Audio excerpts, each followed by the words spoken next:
Masig nupas Linkin Park hariba American Robbins na 2000 da isai nungai tobasing da piba #1 award musical Oscar haina sukalnaba Grammy phangiba mokhoigi ahan studio album Hybrid Theory simalim da seka kaina forakhiba gloina na masig nipasigi mamingsu sigin nungdum sigle maida permanent tatugum haksin ki Jester haina sakna sona bhoraki adubo English ngani tarat ki July da changthokpa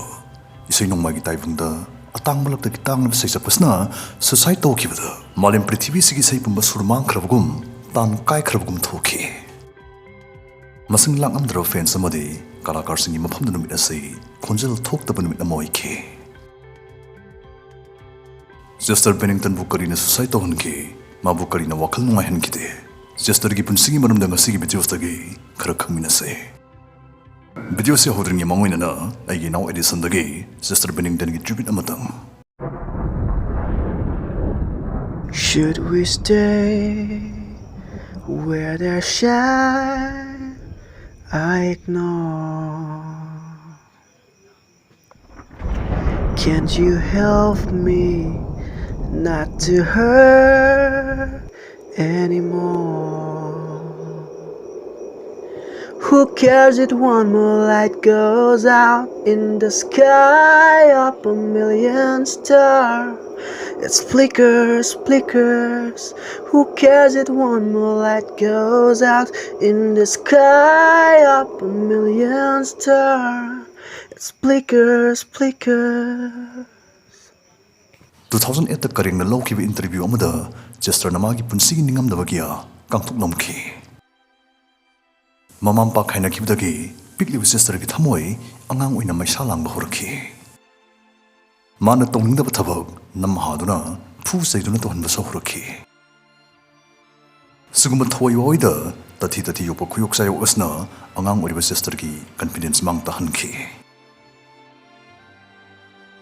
Asum na maison mikiti oina pakham sa pharakda Sister Grades ko ben amag pulaktuna nongmadi mi ko dikia gi thamoi huragda musical career amagi laikhong somba horaki adubu laibuk thibadi sinpham sigi sayose himai chumba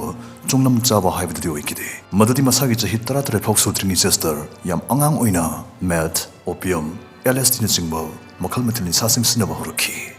imung manungi maisha kauthokna bhonabada Hiramsiga mari lenana 2011 da Guardian na lawu interview amada mana sumna haram kibulai adui chahi matang da aduk tam thibuni sasing sina kribado ningsing lubada pena kamning maphawe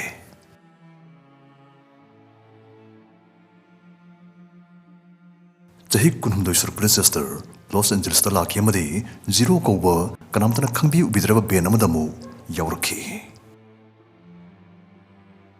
Warner Bros na oiroi pari da beni matagum hanjin inthokna lakna ben asai 1999 da san samtang dipiraki la noi gi sei dongtang hau yingbi gi haibagi matagum pamda tandi man dipirakiba Warner Bros ki contract ase phangbaga zero da gi ben asai Linkin Park haina olakhibani hongtorakhibani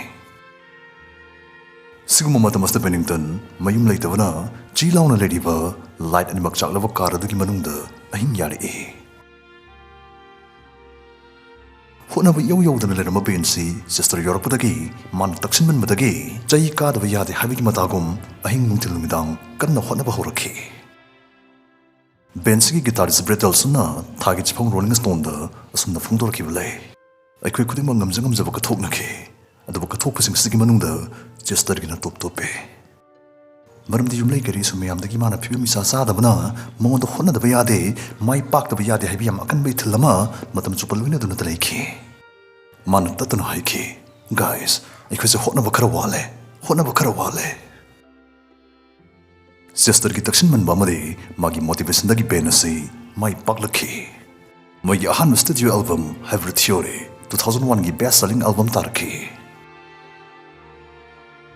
laibak thibadi Magi pandong gi panki shokna mai paklaba sifau malim gi thakta mai paklaba sifau magi angang oning gi farok khiba naitom tabagi uladudi mayeng tab leitabana mama khata na drugs adum sinaki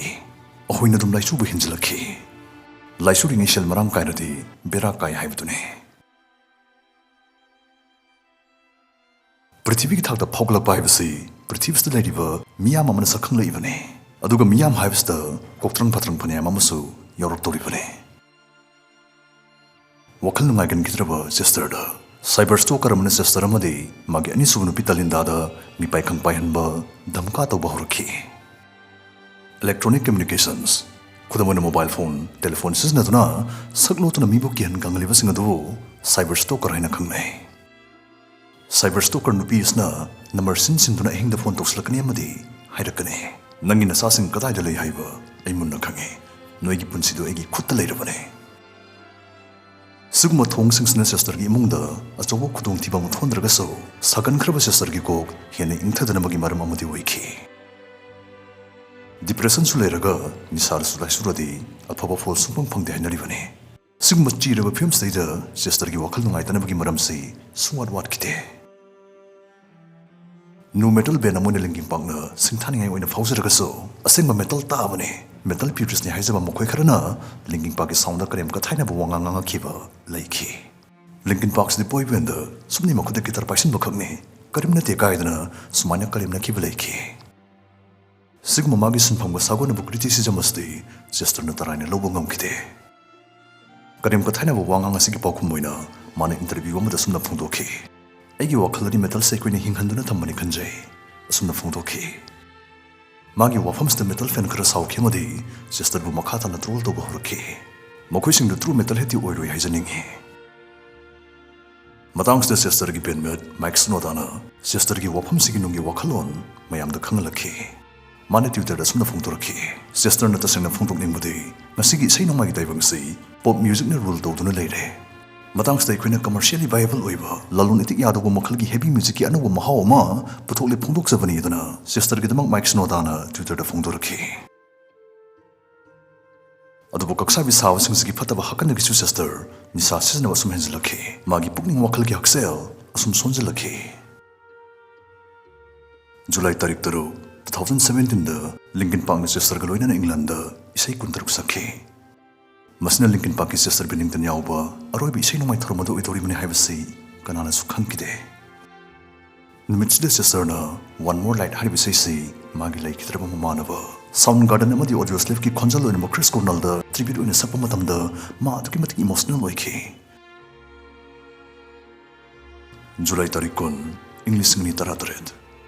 numitsi thoibe sai sakpa sister Bennington thori yandu sirambane panbiyai